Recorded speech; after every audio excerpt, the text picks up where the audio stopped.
Oi, pessoal. Continuando nosso curso, eu vi que a aula passada durou quase 15 minutos. Eu vou dar uma pressinha e fazer aulas menores. A nossa nova aula diz respeito às unidades, elevações e vistas. Nós vamos dar uma olhada como nós configuramos o nosso template antes de começarmos, tá? A primeira coisa que a gente tem que fazer no Revit é configurar as unidades de trabalho. Por padrão, esse template que nós estamos utilizando para começar nosso projeto está em milímetros.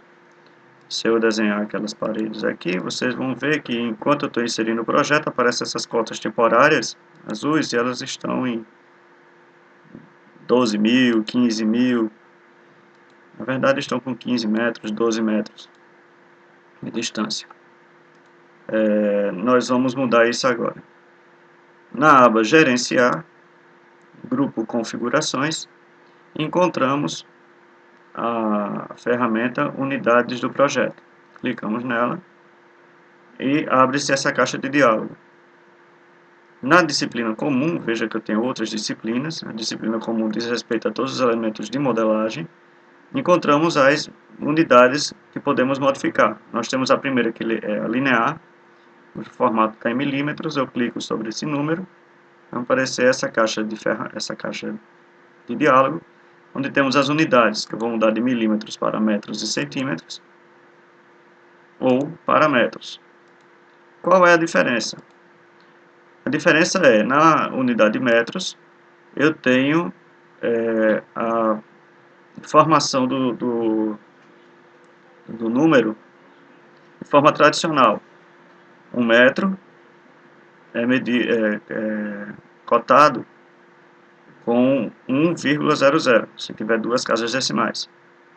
Qualquer medida fora, quer dizer, abaixo de 1 metro, também vai ser medida com duas casas decimais. Então, 10 centímetros é 0,10. Já 2 centímetros é 0,02. Na opção metros e centímetros, essa opção já não existe. Nós temos as medidas a partir de 1 metro, de 1 metro em diante, medidas em metros. Já aquelas menores do que 1 metro são medidas em centímetros. Então, 1 metro é 1,00. Já 15 centímetros é 15, sem vírgula, sem nada. Essa é uma das notações especificadas na norma brasileira de representação gráfica de projetos. Tá? A vantagem desse tipo de formato é que a terceira casa decimal, que seria o milímetro, vem em expoente. Quer dizer, fica 15, 15,5, por exemplo, ficaria 15 e o número 5 ficaria como um expoente acima do 5, que é a notação tradicional dos projetos de arquitetura. Já na opção metros, se a gente trabalhar com 3 casas decimais, ela ficaria, veja aqui a notação, como seria feito. Não haveria esse número, não ficaria no expoente. Caso eu gosto de utilizar metros e centímetros o mais próximo possível de 1 milímetro.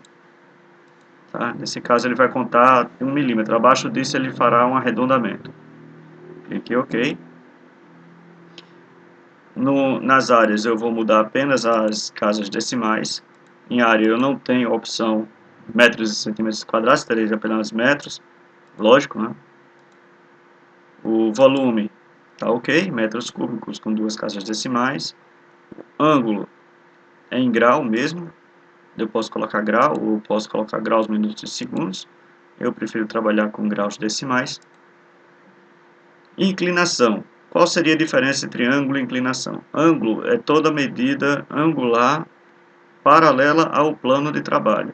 Já a inclinação é qualquer medida angular diferente do plano de trabalho. Seria inclinação de rampas, de escada, de telhado e assim por diante. Clico nessa inclinação. Em vez de graus decimais, nós utilizamos o percentual, com duas casas decimais. A moeda não há mudança, isso aqui ele representa apenas a quantidade de casas decimais utilizadas na moeda. Aqui no Brasil nós temos 2 ou 3 casas decimais. 3 casas decimais é para gasolina, dólar e ações no mercado de ações. O normal é a gente utilizar 2 casas decimais, que seriam os centavos. Densidade de massa nós não vamos mexer por enquanto. Aqui embaixo tem a opção agrupamento de símbolo digital decimal, que diz respeito a como o número é escrito. Pela notação americana, as casas de milhares são separadas por vírgula e a casa decimal por ponto. Como já estamos mudando de programa mesmo, vamos utilizar a notação brasileira, o Sistema Internacional de Medidas, né? Que é a separação da casa de milhar por ponto e a decimal por vírgula. Nesse caso, utilizaremos a vírgula sempre que quisermos colocar números menores do que 1 metro. Clique em OK e finalizei a mudança das unidades. Veja que para o Revit não há diferença. Ele não escala o objeto quando mudamos as unidades. Se eu clico aqui na parede, aquela distância entre essa parede e essa, que estava em 11.800, agora está 11 metros e 80 centímetros. Ok? Essa é a primeira mudança, né, que fazemos, que são as unidades, e a segunda é que diz respeito à quantidade de pavimentos que teremos na nossa edificação. Lá no navegador do projeto eu cliquei 2 vezes na elevação leste. Aqui eu estou vendo 2 níveis, que seria o nível 1, que está aqui, ó, planta de piso nível 1, e nível 2, aqui em nível 2. Se eu for fazer uma casa de 3 pavimentos, eu teria o nível 1, que seria o nível 0, o nível 2 seria o primeiro pavimento, que seria 4 metros, e precisaria de mais níveis. Para isso eu vou lá na aba arquitetura, em dados, aqui no final da caixa, da faixa, tem a ferramenta nível.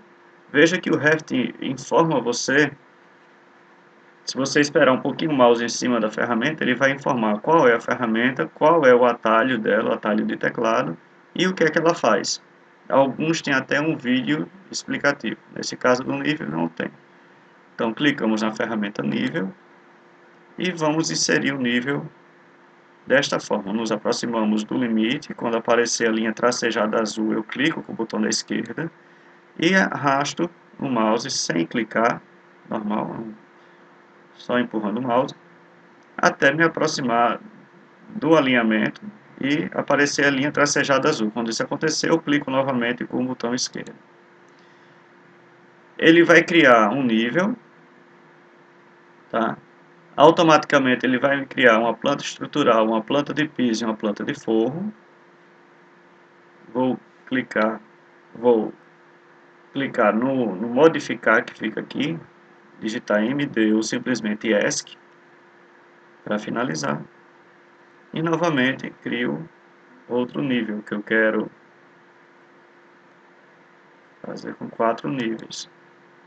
Repito a operação, clico e finalizo.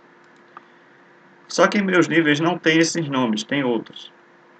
No caso aqui o nível 1 seria 0 ponto terreno. Por que colocar um 0 e um ponto antes do número? Para que ele organize em ordem alfabética. O Revit organiza essas vistas em ordem alfabética. Para que elas fiquem numa ordem lógica, construtiva, é interessante colocar o 0, porque térreo começa com a letra T, mas primeiro pavimento começa com número, ele ficaria abaixo do térreo, e isso poderia complicar. Para que não tenha confusão, nós colocamos um número. Quando mudamos o nome do objeto, vai aparecer essa informação perguntando, essa caixa de diálogo, perguntando se você quer mudar todos os nomes das vistas correspondentes. No caso, ele vai mudar os nomes que aparecem aqui. Você diz que sim, e veja o que acontece. Aquele nível 1 se transforma em 0, terreno. Tá? Continuando, nós temos aqui nível 2, eu vou clicar primeiro na linha do nível, depois no nome, para ficar mais fácil a seleção. Vou chamar de 1 ponto térreo. Sim, confirmo. E continuo fazendo essas modificações até finalizar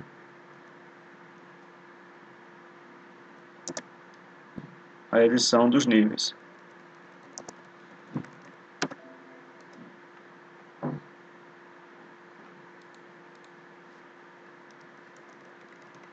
Coberta é o último. Para ajustar a altura, eu preciso fazer algumas contas. Por exemplo, se eu quero térreo acima do terreno, eu quero quanto? Não é interessante mudar esse zero. É bom deixar. Algumas outras ferramentas precisarão do nível zero. Então aqui no térreo eu vou colocar sempre a 40 centímetros do nível terreno.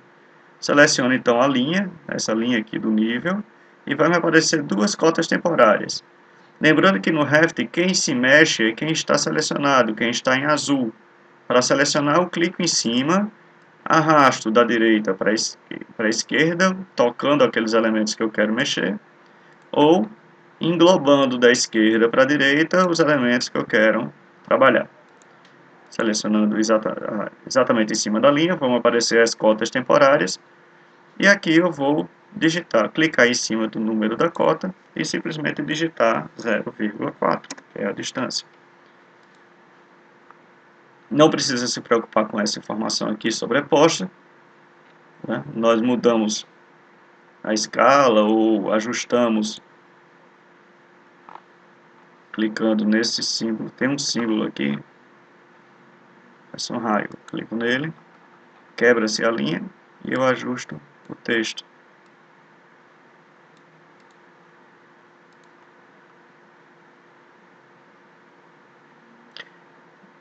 Para o primeiro pavimento eu preciso calcular a quantidade de degraus, a quantidade de espelhos que eu tenho no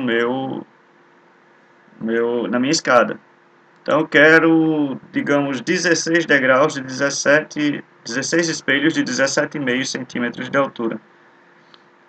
Eu não preciso fazer essa conta na calculadora. Eu clico lá na linha do nível, seleciono novamente a cota e digito igual.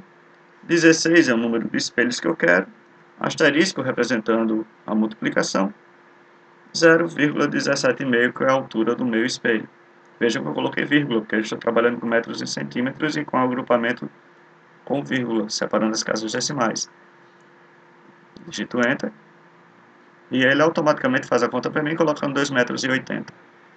Se eu quero mudar o nível coberto, eu tenho que ter o cuidado. Quem está selecionado? O nível primeiro pavimento. Então não vou mudar essa cota esperando baixar a coberta. Eu vou selecionar essa linha e mudar esta cota colocando 2,80 metros, que é a mesma distância do térreo para o primeiro pavimento. Assim eu corrigi as unidades, que agora estão aqui 6, que eu também poderia fazer o seguinte, selecionar o nível e alterar a elevação aqui ou nas propriedades que ficam aqui. Tá? Caso eu não quero 6, eu quero esquecer, essa coberta fica um pouco mais alta. Então, para ficar 3 metros, 3 vezes 3 mais 3,20 seria 6,20 metros. E assim eu mudo. Então, mudamos as unidades e mudamos os nomes das vistas. Na próxima aula veremos como iniciar um projeto trabalhando com as paredes.